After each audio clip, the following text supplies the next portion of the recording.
Cruise news, mystery illness leaves 95 passengers sick on board. A luxury cruise turned into a medical nightmare when 95 passengers fell violently ill mid-voyage. And what cruise lines aren't telling you about these outbreaks could affect your next trip. Today, we're breaking down exactly what happened, the hidden risks every passenger faces, and the 7 things you need to know to protect yourself before your next cruise. If you want to stay ahead of situations like this and cruise smarter than 99% of passengers out there, hit that subscribe button right now. Let's dive in. Number 1. What really happened? Picture this. You're 3 days into your dream vacation, the sun is shining, you've just finished an amazing dinner, and then it hits you. Sudden nausea, stomach cramps, and you're running to the bathroom. You're not alone. 95 passengers on a recent cruise experienced the exact same symptoms within a 48-hour window, turning their vacation into a quarantine nightmare. Here's what the cruise line initially told passengers. A routine gastrointestinal illness. Nothing to worry about, just stay in your cabin and hydrate. But former crew members say that's only half the story. What they don't advertise is how quickly these illnesses spread in the closed environment of a cruise ship and how difficult they are to contain once the outbreak starts. The timeline was brutal. Day 1. Scattered reports of illness, mostly dismissed as individual cases of seasickness or food sensitivity. Day 2, the ship's medical center was overwhelmed with patients. By day 3, entire corridors were under soft quarantine, with crew members in protective gear delivering meals to cabin doors. One passenger described the scene as surreal. Hallways that were normally bustling with excited vacationers were eerily quiet. The only movement was medical staff in masks and gloves, moving quickly between cabins. The ship's doctor later confirmed what everyone suspected. This wasn't random food poisoning. This was a full-blown outbreak. Number 2. The norovirus reality nobody talks about. Here's the uncomfortable truth cruise lines don't want plastered across their marketing materials. Norovirus outbreaks happen more often than you think. According to CDC data, cruise ships report anywhere from 8 to 15 norovirus outbreaks every single year. That's one roughly every month. Why is this such a big deal? Norovirus is incredibly contagious. We're talking about a virus so aggressive that it only takes 10 to 20 viral particles to make you sick. To put that in perspective, an infected person can shed billions of particles. One contaminated surface, one shared handrail, one buffet utensil touched by the wrong person, and the domino effect begins. Former ship medical officers reveal the real challenge. Cruise ships are the perfect storm for virus transmission. You have thousands of people sharing enclosed spaces, touching the same surfaces, eating from communal buffets, and using shared facilities. Add in the fact that many passengers are in close quarters for days, and you've created an environment where viruses can spread faster than anywhere on land. But here's what shocked even seasoned cruisers: the incubation period. You can board the ship already infected and not show symptoms for 12 to 48 hours. That means you're touching elevator buttons, grabbing handrails and serving yourself at the buffet while unknowingly spreading the virus to dozens of other passengers. Number 3, the quarantine protocol they don't advertise. When an outbreak is confirmed, cruise lines activate containment protocols that most passengers never see coming. And here's the part that might surprise you. You could be confined to your cabin for 24 to 72 hours with zero warning. One passenger from the recent outbreak described what happened. A crew member knocked on the door at 7 a.m. and handed them a notice. Immediate cabin quarantine. All meals would be delivered to the door. No leaving for any reason. No pool, no shows, no dining room. Your vacation just became a floating hotel room with a view. The cruise line's official statement called it a precautionary measure to protect other guests. But former crew members reveal the hidden pressure cooker this creates. Cabin stewards are suddenly handling contaminated materials with limited protective equipment. The ship's laundry is working overtime to sanitize thousands of linens. And the medical center, designed for routine cases, is suddenly functioning as a makeshift hospital ward. Here's what they also don't tell you. If you're quarantined, you might not get a full refund or compensation.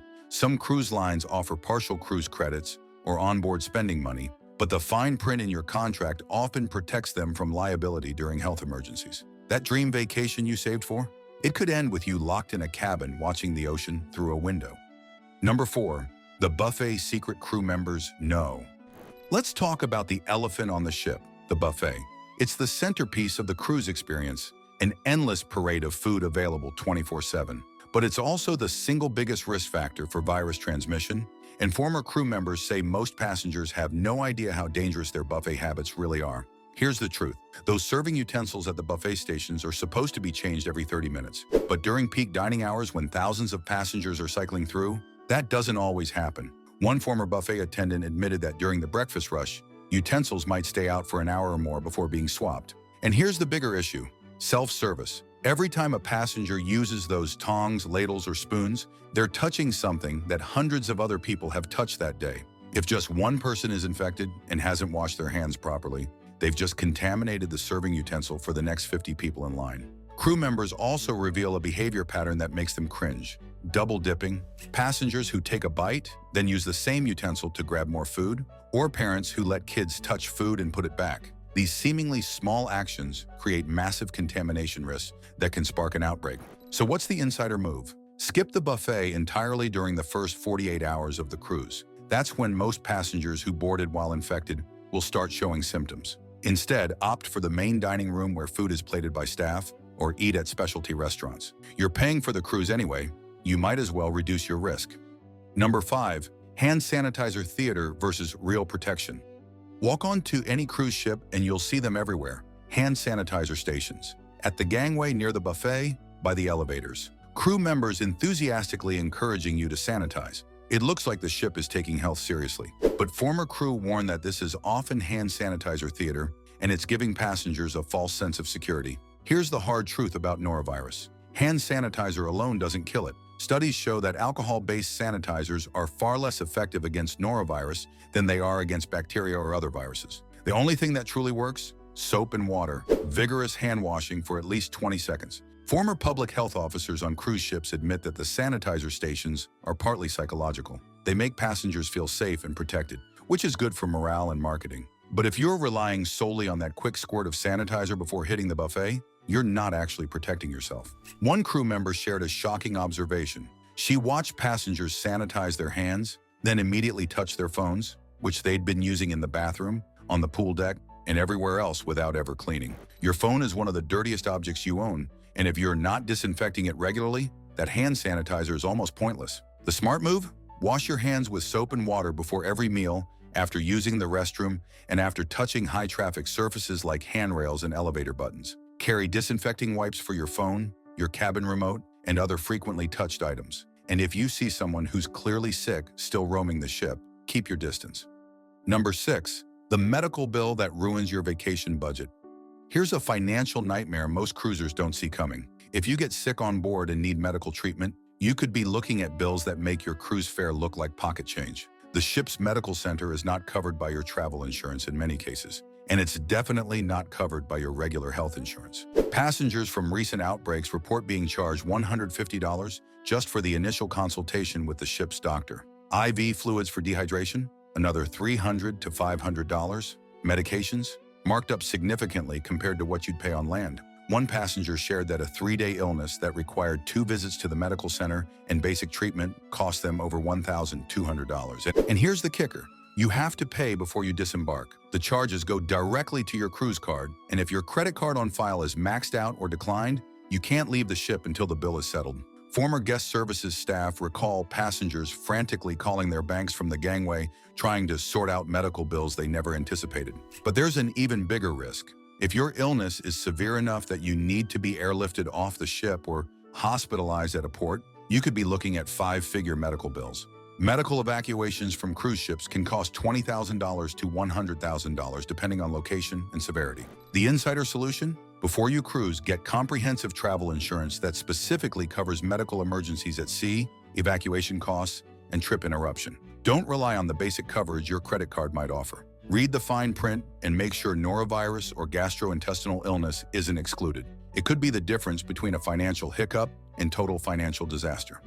Number 7. How to protect yourself before you board. Now that you know the risks, here's how to cruise smarter and dramatically reduce your chances of becoming passenger number 96 in the next outbreak. First, timing matters. Avoid booking the first cruise of the season on a newly launched ship or a ship just coming out of dry dock. Why? Because new crews are still learning protocols and systems haven't been stress tested yet. Similarly, avoid the last sailing before a ship goes into dry dock, when deep cleaning schedules may be disrupted. Second, check the CDC's Vessel Sanitation Program database before you book. Every cruise ship that docks at U.S. ports is inspected and scored. Anything below an 85 is a failing grade. Ships that have had recent outbreaks or sanitation violations are listed publicly. 5 minutes of research could save you from booking a ship with a sketchy health record. Third, pack your own protection kit, hand soap, disinfecting wipes, and your own thermometer. Don't rely entirely on what the ship provides. One former housekeeper revealed that during outbreaks, supplies run low fast, and crew members are prioritized over passenger requests. Fourth, be strategic about your activities. The pool and hot tubs are communal water sources that can harbor viruses if not properly treated. The gym equipment is touched by hundreds of sweaty hands daily. Choose your activities wisely and always wipe down equipment before use. Fifth, and this is critical, if you're feeling even slightly unwell before embarkation, don't board. I know you've paid for the cruise, you've been looking forward to it, and you don't want to miss it. But boarding while sick doesn't just risk your vacation, it risks 95 other people's vacations too. Cruise lines have cancellation policies for medical emergencies. Use them. And finally, trust your instincts. If you see crew members in unusual protective gear, if public areas are being cleaned more aggressively than normal, or if you notice a lot of passengers missing from public spaces, pay attention. Don't dismiss the signs. Those are red flags that an outbreak might be starting. The bottom line, the mystery illness that struck 95 passengers isn't actually a mystery at all. It's a predictable risk of cruise travel that happens more often than the glossy brochures let on. But now you know the truth. You know how outbreaks spread, what cruise lines don't advertise, and exactly how to protect yourself. Does this mean you should never cruise? Absolutely not. Millions of people cruise safely every year. But knowledge is power, and being informed means you can make smarter choices that keep you healthy and keep your vacation on track. If this information helped you, hit that like button and subscribe so you can cruise smart. Drop a comment and let me know. Have you ever been on a cruise during a norovirus outbreak? What was your experience? Your story could help someone else prepare for their next trip. Until next time, stay healthy, stay informed, and cruise smart.